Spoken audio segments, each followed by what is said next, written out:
Zach settled Catherine on the couch with a blanket once Saber's breathing was steady enough that he felt he could safely bring the baby back indoors. He and Saber had been sheltered on the porch. The blanket created a cocoon as he could watch the stars while the cold air performed a speedy miracle on Saber's coat.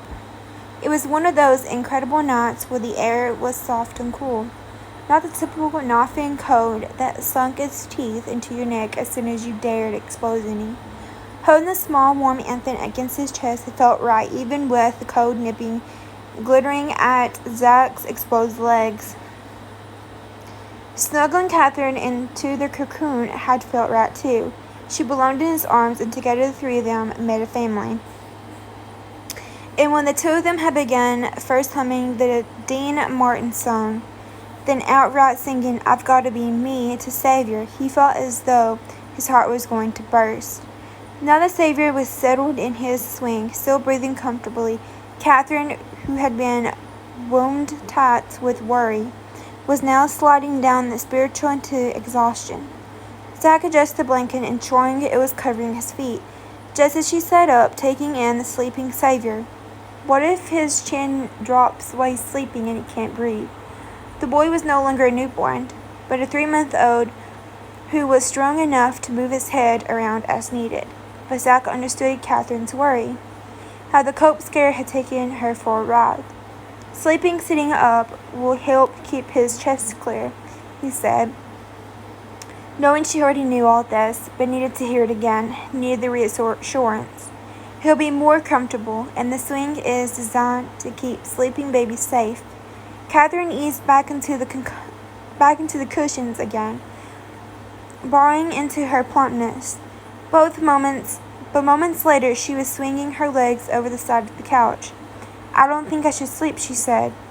"Then we'll both stay up and watch the news."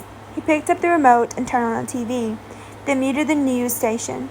"That always keeps me awake," he said without humor. "All those horrible things going on in the world." He knew that what the reporters had unearthed was only the beginning. Topsoil covering the bedrock. Catherine yawned, and Zach figured it wouldn't be long before sleep overtook her, whether she was willing or not. "Do you want me to get your pillow?" he asked.